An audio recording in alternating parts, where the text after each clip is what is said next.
जय हिंद। आज की इस क्लास में हम आप लोगों के बीच मानचित्र का ये 5वां क्लास लेकर के उपस्थित हुए हैं। इससे पहले मेरी 4 क्लास ऑलरेडी अपलोड किया जा चुका है।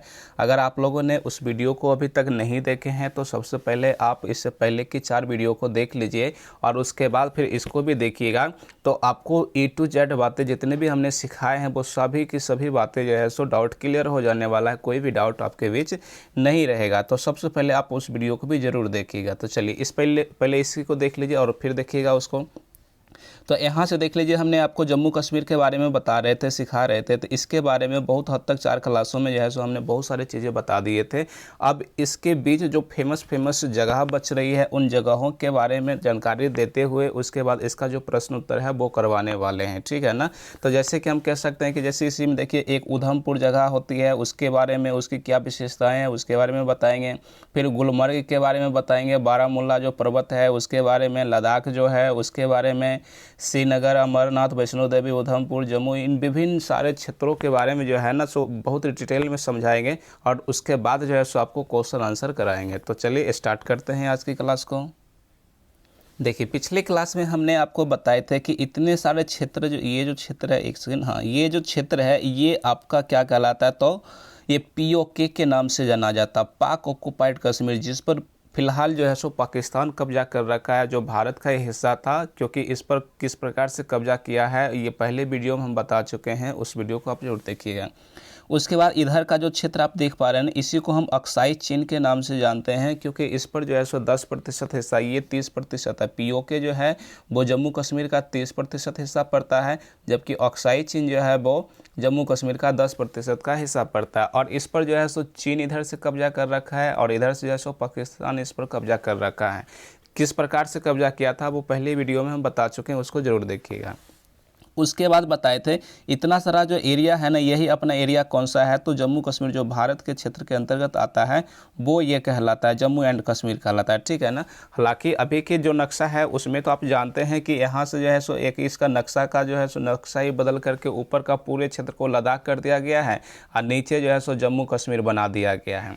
ये तो वर्तमान समय में 2019 के बाद से ये नक्शा चेंजिंग हुआ है, लेकिन उससे पहले के समय में जो है सो ये नक्शा था। तो इसी के अनुसार जो है हम आपको पढ़ा रहे हैं, ठीक है ना, समझिएगा इसको। तो अपने भारत के पास जो अभी फ़िलहाल में क्षेत्र बचा हुआ है वो जम्मू कश्मीर का कुल 60% का हिस्सा बचा हुआ है और इसी 60% के हिस्सा में ऊपर का जो क्षेत्र पड़ता है इसी को हम लोग कश्मीर नाम दिए थे, इधर के क्षेत्र को हमने जम्मू नाम दिए थे और जो बच रहा था वो लद्दाख कहलाता था, ठीक है। तो 3 भागों में जो है सो जम्मू कश्मीर को अपने भारत के अंतर्गत जो फिलहाल है उसको हमने 3 भागों में बांटे थे। एक भाग का नाम दिए थे कश्मीर, उसके बाद जो दिए थे ये जम्मू और उसके बाद दिए थे इसको तो लद्दाख, इस प्रकार से। और इसके बीच जितने भी दर्रा पड़ रहा था उसके बारे में बता दिए थे, जोजिला दर्रा, बुर्जिला दर्रा है ना, उसके बाद काराकोरम दर्रा, तो सारे दर्रों के बारे में हमने आपको बता दिए हैं। और ये साथ ही साथ हमने आपको ये भी पर्वत श्रेणियों के बारे में बता दिए थे, काराकोरम, लद्दाख, जास्कर और पीर पंजाल, इस प्रकार से हमने बता दिए। उसके बाद जो है सो ये भी बता दिए थे ट्रांस हिमालय क्या होता है। आज की क्लास में हम सियाचिन ग्लेशियर के बारे में देखेंगे और इसके साथ साथ और भी विभिन्न क्षेत्रों के बारे में देखेंगे। ये जो क्षेत्र आप देख पा रहे हैं कि इतना सा जो क्षेत्र है यही सियाचिन ग्लेशियर के नाम से जाना जाता है और यहाँ की जो टेम्परेचर है ना वो -55 डिग्री है। कितनी है? -55 डिग्री। आप समझ सकते हैं कि हमारे इधर, क्योंकि हम जो इस वक्त वीडियो बना रहे हैं वो बिहार प्रदेश से बना रहे हैं और बिहार में आप लोग जानते हैं कि अगर टेम्परेचर का मान जो है सो 40 डिग्री के अप्रॉक्स आ जाता है तो हम लोगों को जो है सो जीना एक तरह से हराम हो जाती है, पसीने से तरबतर हो जाते हैं। और उसके बाद जो है सो अगर इसकी टेम्परेचर घटते घटते अगर 8-10 डिग्री तक आ जाते हैं तो हम लोग जो है सो कड़ाके की ठंड झेलते रहते हैं और मोटी मोटी जो है सो चादरें और उसके बाद जो है सो हम कह सकते हैं जैकेट, विभिन्न प्रकार की कपड़ों को पहन करके ठंडी को भगाते हैं। केवल 8-10 डिग्री टेम्परेचर आती है तो।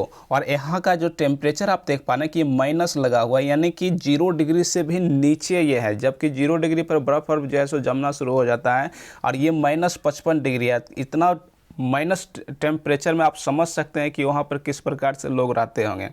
और इस क्षेत्र में यानी कि इतने टेम्परेचर कम है ना, तो आप यहाँ पर कोई भी चीज़ फेंक दीजिएगा ना, तो वो जैसे ये फेंक दीजिए, धब्बा मारिएगा तो एक के बार जो है सो वो जमिए जाएगा, उसको फिर से जो है सो आप उसको हिला डुला नहीं सकते हैं।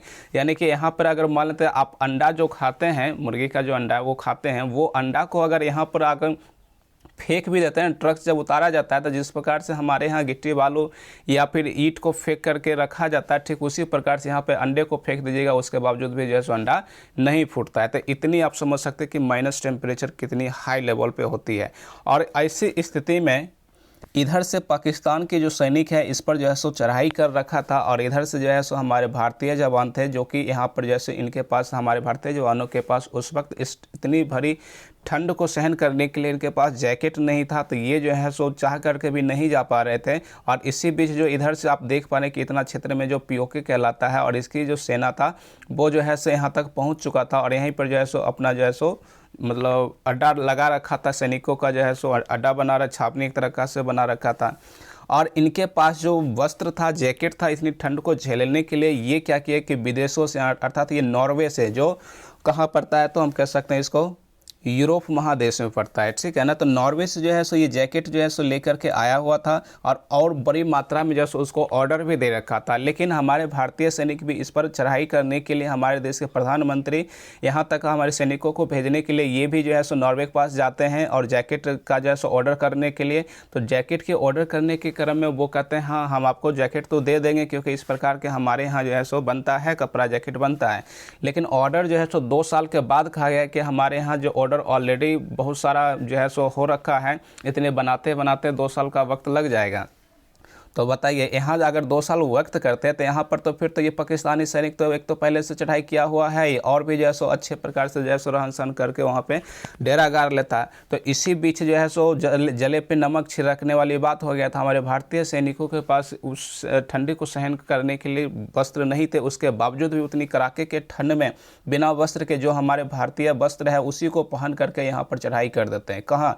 सियाचिन ग्लेशियर में, जहाँ पे ये घुस रखा था पाकिस्तानियों ने घुसपैठ करके, और यहाँ पर पहुँचने के बाद अपना टेंट लगा देते हैं, और सारे सैनिक लोग जो है सो रात्रि को विश्राम करते हैं। और एक व्यक्ति जो है, उसी सैनिकों में एक व्यक्ति जो होती है वो पहरे देते रहते हैं। और इसी बीच जो है सो हलचल को देख करके जो यहाँ पाकिस्तानी सैनिक थे उनको तो भनक लग गया कि यहाँ पर जो है सो कोई आ रखा है, हलचल हो रखा है। इसी बीच जो है सो गोली बारूद चलता है, तो जो भारतीय सैनिक जो पहरा दे रहे थे उसको गोली लगता है, और गोली लगने के बावजूद भी, उसके बाद भी जो है सो जितने भी पाकिस्तानी सैनिक थे उसके ऊपर गोलियाँ बरसाई, और गोलियाँ बरसा करके बहुत सारे लोगों को, बहुत सारे जो है सो मतलब पाकिस्तानी आर्मी को मारे थे। और इतनी गोली बारूद चला था कि बाकी जो हमारे भारतीय सैनिक लोग, भारतीय जवान जो सोए हुए थे वो सब के सब जग जाते हैं, और मात्र 22 सेकेंड में पूरी पलटन को पलट देते हैं। पूरी पलटन पलटने का मतलब ये हुआ कि जितने भी यहाँ पे पाकिस्तानी सैनिक थे वो सबको मार दिए।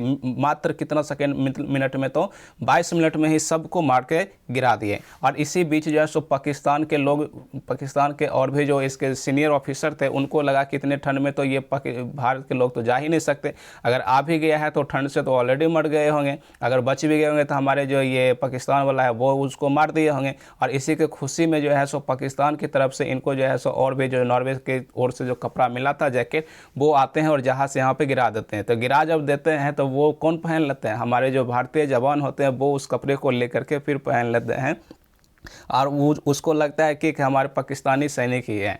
तो इस प्रकार से जैसे यहाँ पर लड़ाई होता है सियाचिन ग्लेशियर में। तो सियाचिन के बारे में आपने इतनी बातें जान ली है, और यही सियाचिन जो है ना वो पूरे विश्व के सबसे ठंडे प्रदेश में से एक माने जाते हैं, क्योंकि यहाँ की जो टेम्परेचर है वो -55 डिग्री सेल्सियस है, और ये युद्ध का सबसे ऊंचा मैदान भी माना जाता है। ये क्या है? तो युद्ध का सबसे ऊंचा क्षेत्र है, और क्या है तो विश्व की सबसे ठंडे जो है सो युद्ध क्षेत्र है। इस बात को भी समझना है।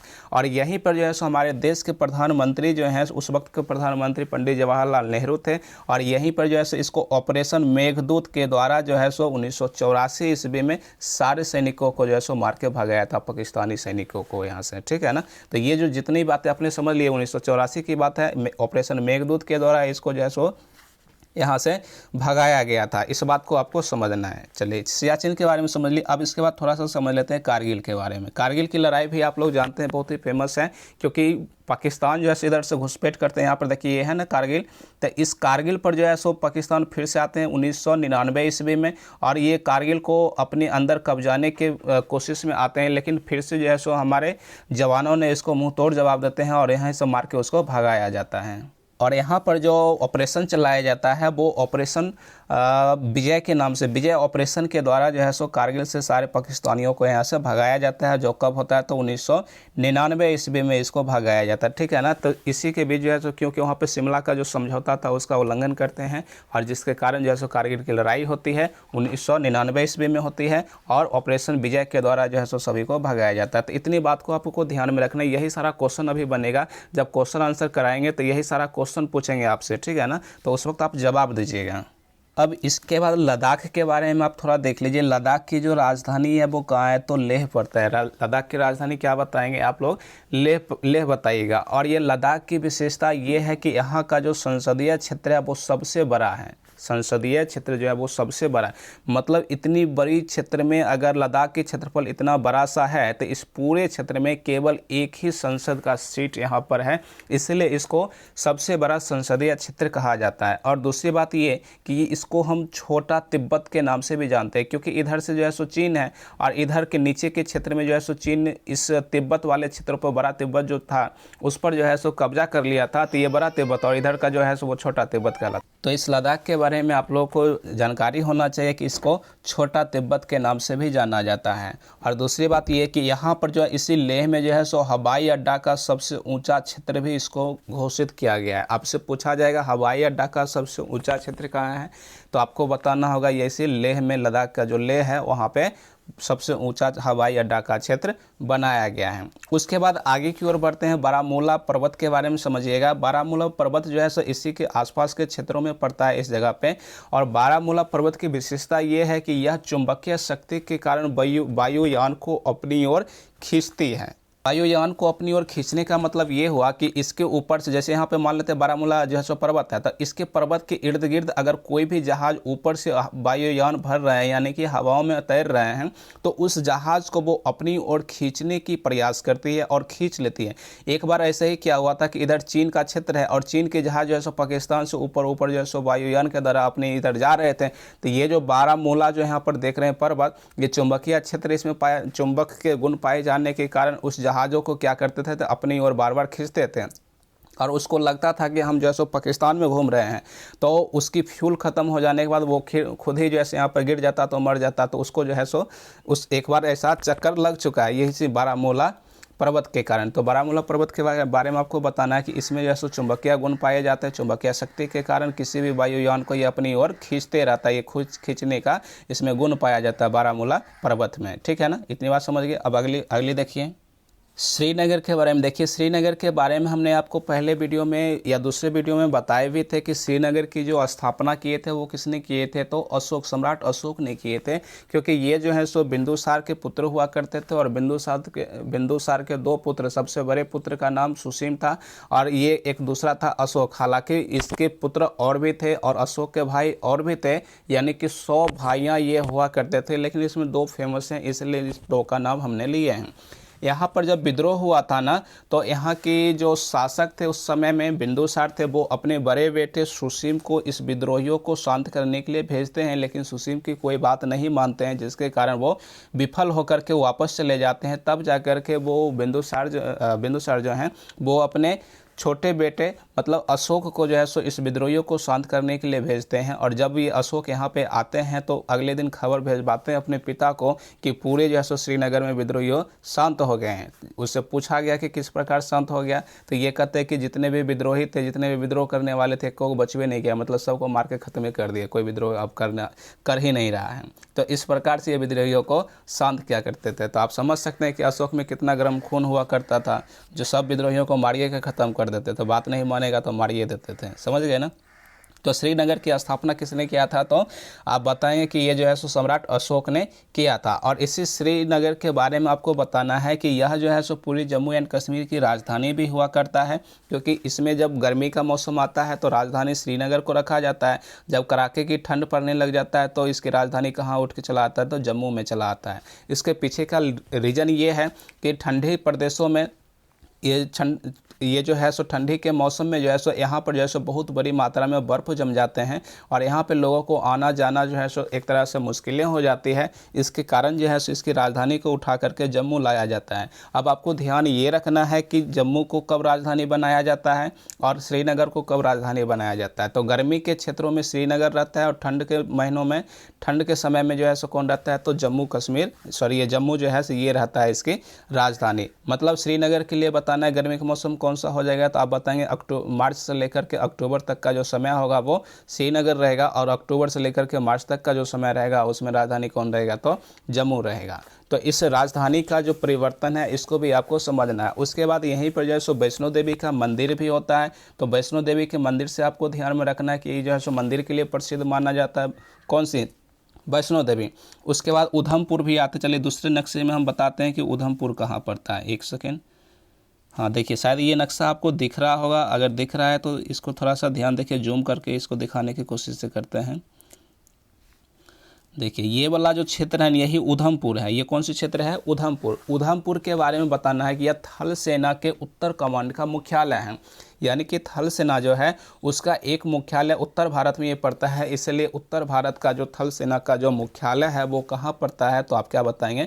ये उधमपुर में पड़ता है। और यहाँ से जो है सो डायरेक्ट पाकिस्तान पे नज़रें रखी जा सकती है। जब कभी भी इस जो है सो विवाद होता है, हमला होता है, विद्रोह करता है या इधर से सीज फायर का उल्लंघन करता है पाकिस्तान, तो इसको मुँह तोड़ जवाब देने के लिए हमारे यही जो मुख्यालय है उधमपुर थल सेना का, यहीं से जो है सो सारे सैनिक मिल करके इसको मुँह तोड़ जवाब देने के लिए तुरंत का तुरंत जो है सो चढ़ाई कर देते हैं। तो उधमपुर से आपको ध्यान में रखना है कि थल सेना का जो है सो मुख्यालय यहाँ पे है। इतनी बातें आपने समझ लिए। उसके बाद अमरनाथ पूछा जाएगा। तो अमरनाथ में जो है सो भगवान शिव की जो है सो अमर यात्रा के लिए प्रसिद्ध जो है सो विश्व प्रसिद्ध क्षेत्र माना जाता है, स्थल माना जाता है, ठीक है ना। उसके बाद देखिए अगला क्षेत्र है गुलमर्ग। गुलमर्ग के बारे में अगर आपसे पूछा जाएगा तो गुलमर्ग के लिए बताना है कि यह जो है सो पर्यटन स्थल और उच्च अक्षांश अनुसंधान केंद्र के लिए ये प्रसिद्ध माना जाता है, ठीक है ना। ये बातें समझ लिए और सारी बातें तो लगभग हमने आपको बताई। जम्मू के बारे में बता ही दिए, जितने भी इसके प्रसिद्ध फेमस जगहें थे उन जगहों के बारे में हमने आपको बता दिए। पूरी बातें जो है सो इस क्लास के माध्यम से हमने कंप्लीट कर लिए हैं। अब इसका बच जाता है प्रश्न और उत्तर। तो अगले वीडियो में हम प्रश्न और उत्तर भी बताने वाले हैं, क्योंकि ये वीडियो सेपरेट रखते हैं। प्रश्न उत्तर का जो भी रहेगा जम्मू एंड कश्मीर पर जितने भी क्वेश्चन बनता है उस क्वेश्चनों को जैसे एक अलग वीडियो में हम दे रहे हैं। तो आप लोग जो है सो उस वीडियो को भी ज़रूर देखिएगा, क्योंकि जितनी भी बातें अभी तक आपने पढ़ रहे हैं ना इसमें वो सब का सब निचोड़ निकाल के क्वेश्चन आंसर से ही आपकी डाउट क्लियर होने वाला है। तो उस सेशन को भी ज़रूर देखिएगा, उस वीडियो को भी ज़रूर देखिएगा। और यदि हमारी वीडियो आपको पसंद आता है, मेरे द्वारा पढ़ाई का तरीका आपको पसंद आता है, समझ में आता है, तो हमारे वीडियो को एक लाइक ज़रूर कर लीजिएगा। और हमारे चैनल पे यदि आप लोग नए आए हैं तो प्लीज़ एक सब्सक्राइब कर लीजिएगा और बेल आइकन दबा दीजिए। आपके सब्सक्राइब करने से बेनिफिट ये आपको होने वाला है कि जब भी वीडियो अपलोड करेंगे तो सबसे पहले आप तक वीडियो पहुँच जाएगा। और अपने दोस्तों के साथ शेयर भी कर दीजिए, क्योंकि मानचित्र की क्लास करना बेहद ही ज़रूरी है। मानचित्र की क्लास करके ही आप अपनी ज्योग्राफी को ठीक कर सकते हैं, क्योंकि जब तक मानचित्र की क्लास ठीक नहीं रहेगा, मानचित्र आपका ठीक नहीं रहेगा, ज्योग्राफी आप सही से नहीं समझ पाएंगे। तो चलिए हमारी वीडियो को यहाँ तक देखने के लिए आप लोगों को बहुत बहुत धन्यवाद।